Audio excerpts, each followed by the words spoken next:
भारत ने आत्मनिर्भर भारत का आगाज कर दिया है, जिसमें भारत के कई बड़े सेक्टर बड़ा शानदार प्रदर्शन करते हुए दिखाई दे रहे हैं। और इसी कड़ी में देश के प्रधानमंत्री नरेंद्र मोदी जी ने 30 अक्टूबर को गुजरात के बड़ौदा में C295 परिवहन विमान निर्माण सुविधा की आधारशिला रखी, जो अब देश में ही स्वदेशी रूप से बनाए जाएंगे। बता दें कि ये एयरक्राफ्ट टाटा कंपनी द्वारा Spain based Airbus defence and space के सहयोग से बनाया जाएगा। वहीं 40 विमान बनाने के अलावा बड़ौदा में यह सुविधा वायुसेना की आवश्यकताओं और निर्यात के लिए अतिरिक्त विमानों का निर्माण भी करेगी। मतलब अब भारत धीरे धीरे परिवहन विमान का भी बहुत बड़ा निर्यातक बनकर सामने आएगा। और आज भारत में इसकी शुरुआत भी हो चुकी है और वो दिन दूर नहीं जब दुनिया के बड़े यात्री विमान भी भारत में बन रहे होंगे। और भारत को दुनिया का बड़ा विनिर्माण हब बनाने की दिशा में ये एक बड़ा ही ठोस कदम है। भारत आज अपने लड़ाकू विमान, टैंक और पनडुब्बियां खुद से बनाने में लगा है और ये बस शुरुआत भर है। भारत आने वाले समय में हर उन सेक्टर में पकड़ बना चुका होगा जो भारत को एक बड़े मैन्युफैक्चरिंग हब बनने में बड़ी भूमिका निभाएंगे।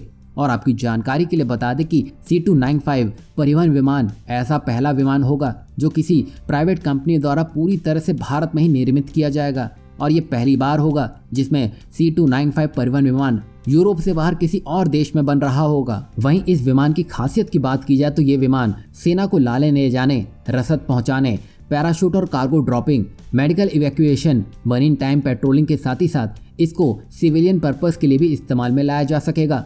मतलब एक विमान से भारत अनेकों काम आसानी से करता हुआ दिखाई देगा। वहीं मौसम कैसा भी हो, कंडीशन कैसी भी हो, ये आसानी से सबको चकमा देते हुए अपने टारगेट को बड़ी आसानी से पूरा कर सकता है।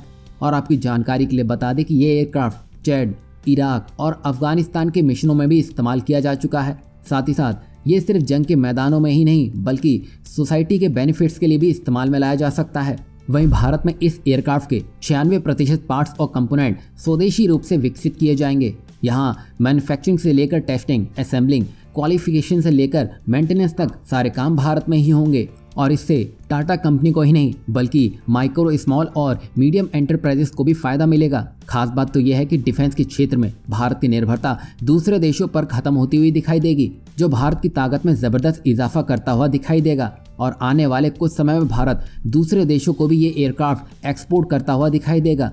इसमें रोजगार के अवसर तो बनेंगे ही, साथ ही साथ भारत की अर्थव्यवस्था में भी तगड़ा बूस्ट देखने को मिलेगा। सोचिए, एक एयरक्राफ्ट की मैन्युफैक्चरिंग से भारत एक तीर से कई निशाने साधने में कामयाब सिद्ध होगा।